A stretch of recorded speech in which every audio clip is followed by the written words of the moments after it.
The chrome halls of Station Nexus 7 echoed with a thunderous roar of 10,000 alien voices, each one betting their life savings on tonight's spectacle. Neon lights pulsed in rhythm with the crowd's excitement, casting rainbow shadows across the massive combat arena that stretched 500 meters in every direction. This wasn't just entertainment. This was war distilled into its purest form. Krix Vorthack stood at the edge of the preparation chamber, his massive frame casting a shadow that could eclipse a small moon. At 12 feet tall and weighing close to 800 pounds of pure muscle and synthetic enhancement, he was the undisputed champion of the Galactic Combat League. His species, the Draknari, had conquered 17 star systems through sheer brute force alone. "Look at them all!" Krix rumbled his trainer, Zeph Moulton, gesturing toward the screaming masses with one of his forearms. Each limb was thicker than most beings' torsos. They came to watch greatness in action. They came to witness what real power looks like. Zeph, a nervous little creature from a vegan system, wiped sweat from his 3 eyes. "Champion, perhaps we should review the combat footage of your opponent one more time. The human female has some unusual characteristics that might..." "Unusual?" Krix's laugh shook the reinforced walls. "She's barely 5.5 feet tall. My left bicep outweighs her entire body. What could possibly be unusual about crushing something so pathetically small?" The holographic display flickered to life, showing the arena from above. In the center, a circle of pure energy marked the combat zone.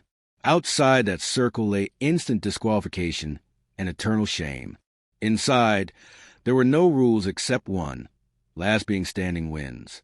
"Ladies, gentlemen, and assorted life forms," the announcer's voice boomed across the station.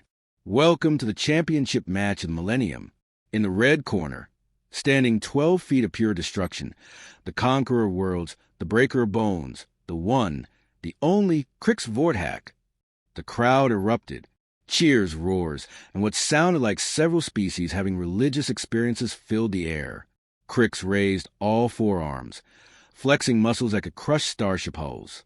His black-scaled hide gleamed under the arena lights, and his yellow eyes glowed with predatory satisfaction.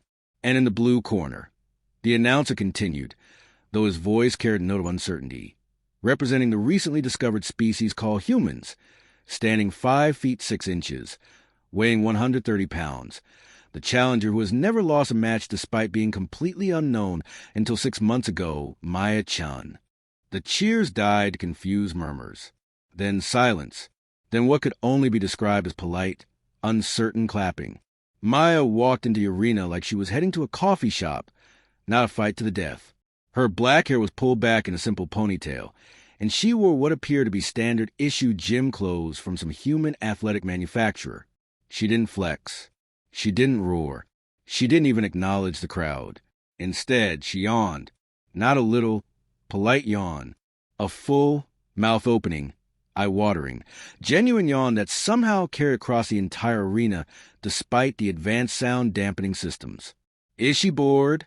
Someone in the crowd whispered loud enough for the microphones to catch. Krix felt something he hadn't experienced in 7 years of professional combat. Confusion. What kind of pre-fight intimidation technique is that supposed to be? Maya stretched her arms above her head, rolled her shoulders, and looked directly at him for the first time. Her brown eyes held no fear, no anger, no battle fury. They held something far more unsettling, mild interest, like she was examining a particularly average sandwich. "You know," she said, her voice carrying clearly in the sudden quiet, "I've been traveling the galaxy for 8 months now, and everywhere I go, someone wants to tell me how tough their species is. How strong, how fast, how deadly." She cracked her knuckles, and the sound echoed like gunshots. "It's getting a little repetitive." Repetitive? Krix's voice shook the arena structure. "I am the apex predator of 17 worlds. My people have never known defeat. We conquered the Zorlax Empire in 3 days. We reduced the crystal cities of Mentera to dust.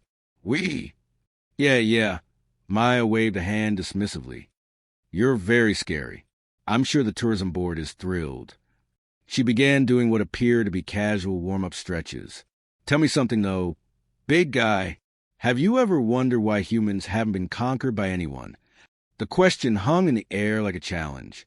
Krix had wondered about that. Actually, humans had only achieved faster-than-light travel 2 years ago, yet in that short time, they had somehow avoided being absorbed by any of the major galactic powers. Most new species were enslaved or destroyed within months of first contact.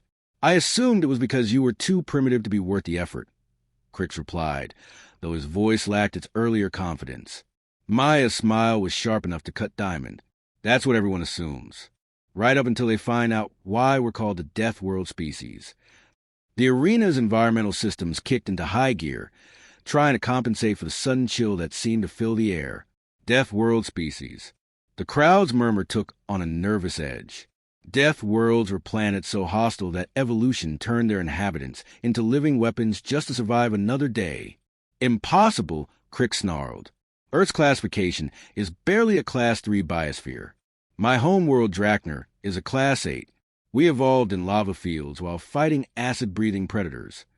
Neat, Maya said, beginning to bounce lightly on her toes. We evolved while everything on our planet was actively trying to kill us. Whether animals, plants, microscopic organisms, even the geology had mood swings. But here's the really fun part. She paused her bouncing and fixed him with that unsettling stare again. We didn't just survive it. We got bored with it. The combat bell chimed, a pure tone that signaled the beginning of what promised to be the shortest championship match in League history.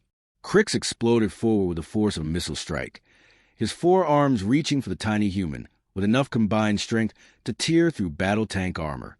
His species had perfected the art of overwhelming force applied with surgical precision. Maya sidestepped, not a desperate dive or a frantic scramble, just a casual step to the left, like she was avoiding a puddle on a sidewalk. Krix's charge carried him 20 feet past. Maya ducked under the horizontal sweep, caught one of the upward driving arms by the wrist, and used Krix's own momentum to send him spinning into the arena wall with enough force to crack the reinforced material. You know what the problem is with overwhelming force?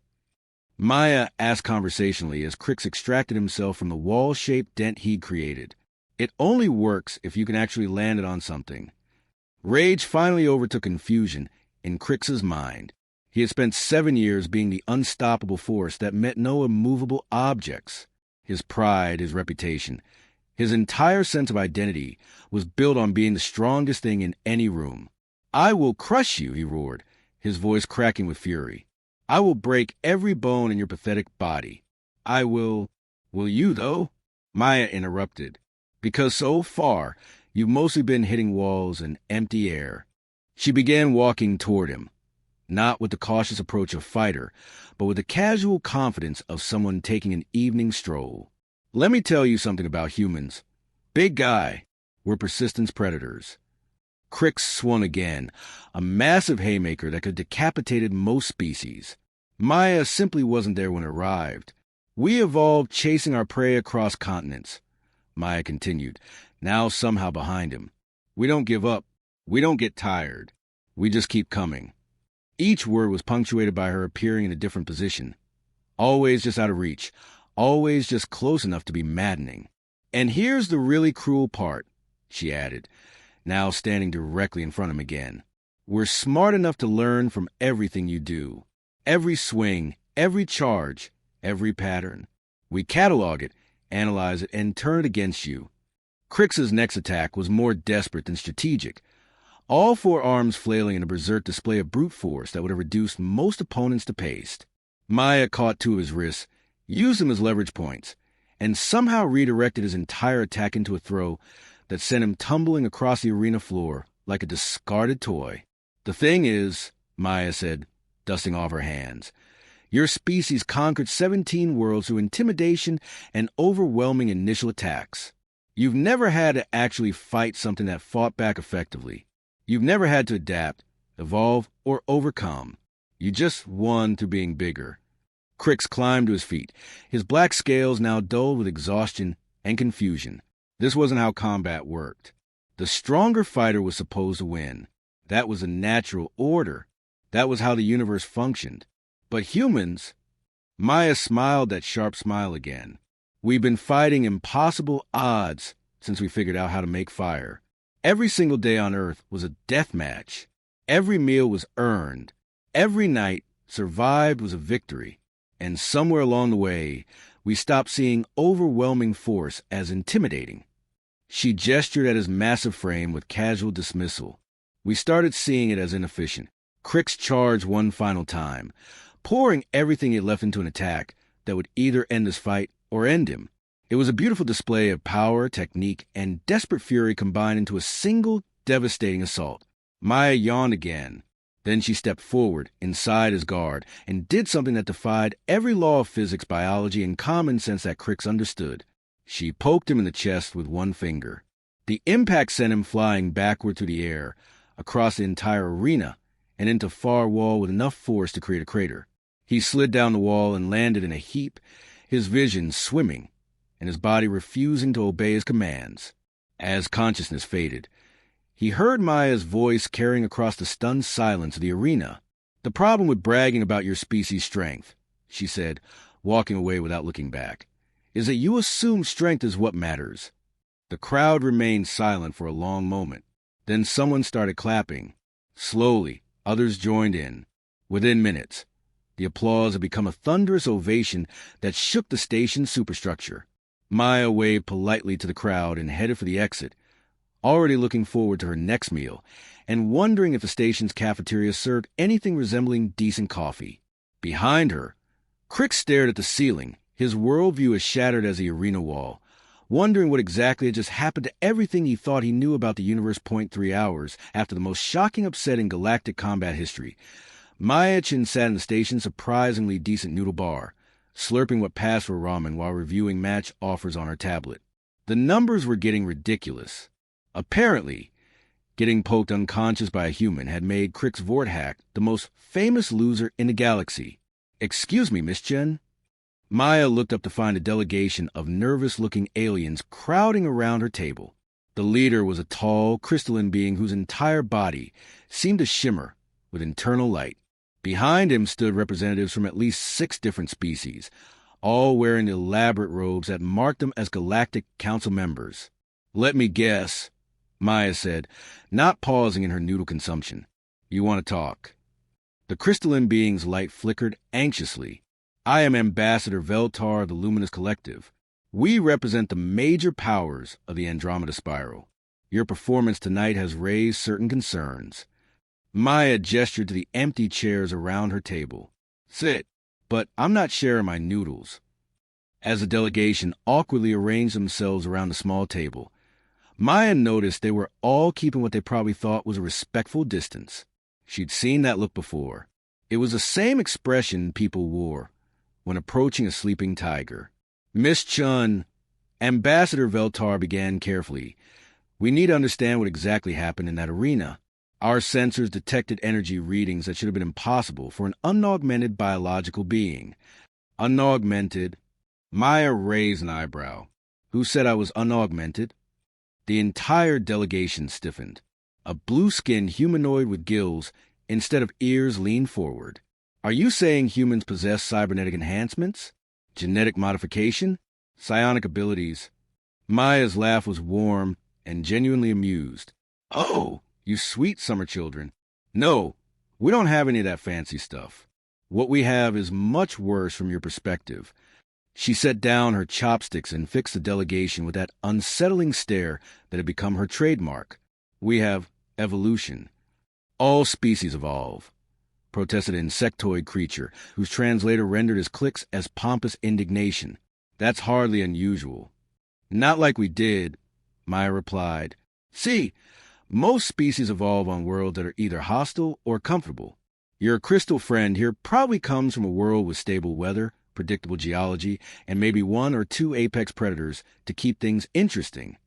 Ambassador Veltar's light dimmed slightly. "The luminous homeworld is indeed quite stable." "Right. And Bug Boy over there probably evolved in a nice, organized..." The insectoid's mandibles clicked irritably, but he didn't deny it.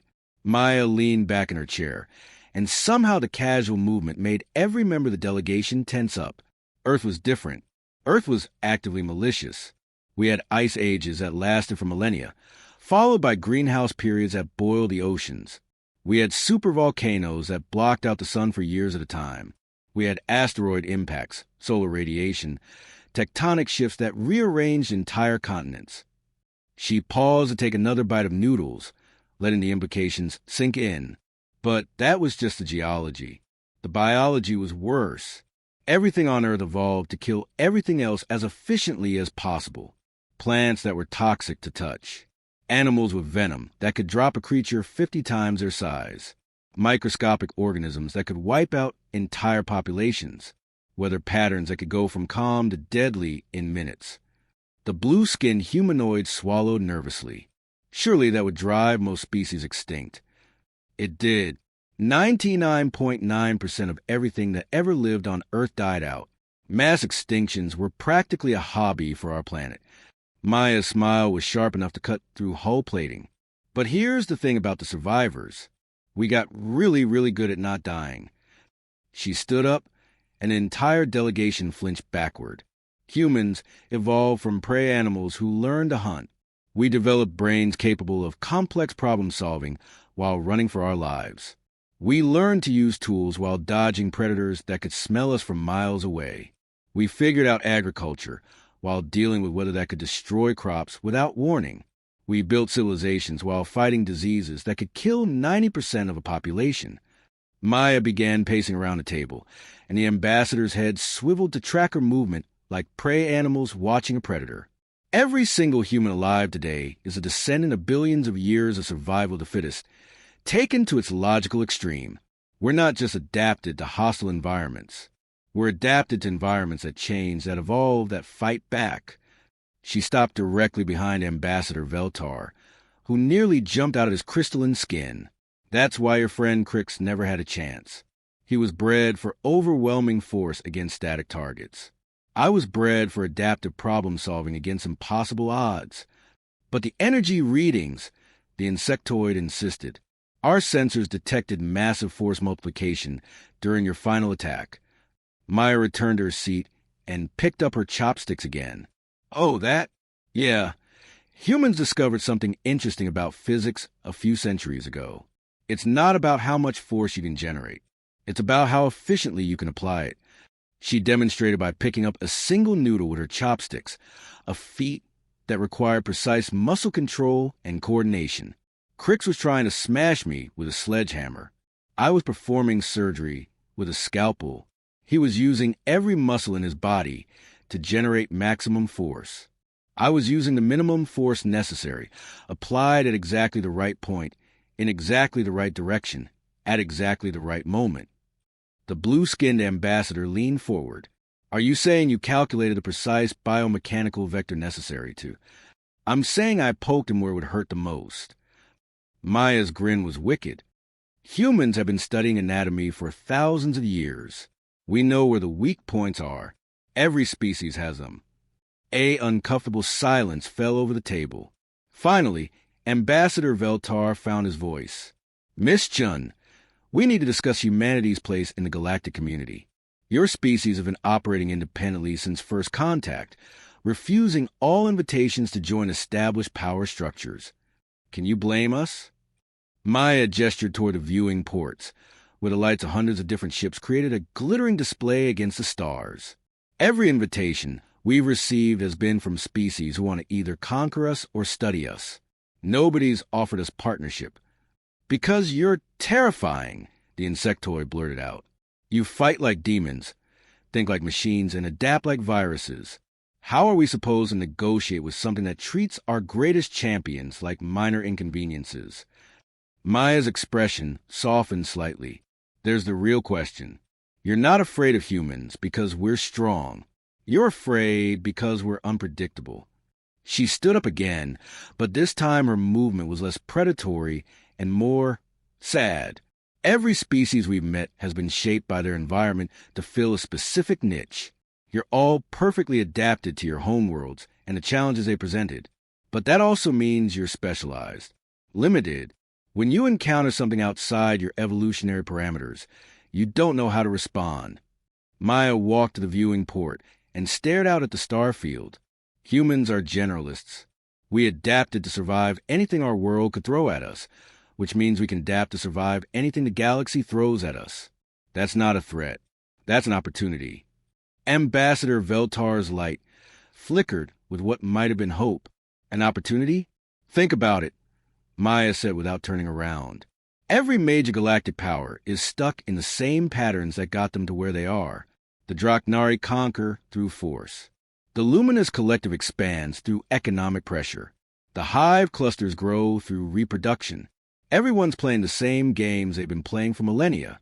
She turned back to face the delegation, and her expression was thoughtful rather than predatory. But humans, we've never had the luxury of playing just one game. We had to learn them all. Diplomacy, warfare, economics, science, art, philosophy. We had to become good at everything, because specialization meant death. The blue-skinned ambassador was beginning to look intrigued. You're suggesting a partnership of equals? I'm suggesting something revolutionary, Maya replied. What if, instead of trying to fit humans into your existing power structures, you let us help you build new ones? She returned to her seat and picked up her tablet, scrolling through the endless stream of challenge requests and contract offers. Right now, every species in the galaxy is afraid of every other species. You maintain peace through a balance of terror, with everyone too scared of mutually assured destruction to make any real moves. But that's not sustainable. Eventually, someone's going to decide the risk is worth it, and then everyone fights everyone until there's nothing left but radioactive debris. The delegation exchanged nervous glances. Maya's assessment was uncomfortably accurate. Humans offer a third option, she continued. We're strong enough that nobody wants to fight us, but we're not interested in conquest. We don't want your worlds, your resources, or your populations. We want something much more valuable. Which is? Ambassador Veltar asked. Maya's smile was genuine for the first time since the conversation began. We want to see what happens next. We want to explore, discover, learn, grow. We want to find out what's possible when different species work together instead of just coexisting in mutual fear. She gestured toward the viewing port again. There are billions of stars out there, and probably millions of species we haven't met yet. Some of them might be friendly. Some might be hostile. Some might be so alien we can't even communicate with them. But we'll never know what's possible if we're all too busy being afraid of each other. The insectoid's mandibles clicked thoughtfully. You're proposing an alliance. I'm proposing evolution, Maya corrected. Social evolution. Cultural evolution. The next step for everyone. Ambassador Veltar's light pulsed in complex patterns that Maya was beginning to recognize as deep thought. And if we refuse? Maya shrugged. Then you keep doing what you've been doing. Humans will keep exploring on our own, learning about the galaxy, meeting new species, probably getting into fights with the ones who can't resist picking on the new kids. Her grin returned. Though after tonight's demonstration, I suspect those fights will be pretty one-sided. The delegation spent several minutes in whispered conversation, their various languages creating a symphony of clicks, chirps, and harmonic vibrations. Finally, Ambassador Veltar turned back to Maya. We will need to consult with our respective governments. This conversation will require extensive deliberation and— Take your time, Maya interrupted, standing and gathering her things. But while you're deliberating, remember that humans are still out there, still exploring, still learning. Every day you spend in committee meetings is another day we're getting stronger, smarter, and more experience. She headed for the door, then paused and looked back over her shoulder. Oh, and you might want to check the arena schedules for the next few weeks. I hear at least 30 different champions from various species have requested matches with humans. Apparently, everyone wants to see if Krix was just having a bad day. Maya's laugh echoed through the noodle bar as she walked out, leaving behind a delegation of very thoughtful aliens and the sound of her tablet chiming with yet another challenge request. 3 systems away, on the medical station where he was recovering from his injuries, Krix Vorthak stared at the ceiling of his hospital room and wondered if maybe, just maybe, there were worse things in the universe than being defeated, like being defeated by someone who was holding back. The thought should have been humiliating. Instead, for the first time in his life, Krix found himself curious about what would happen next. Outside his window, the stars seemed brighter somehow, as if they were full of possibilities he'd never bothered to imagine.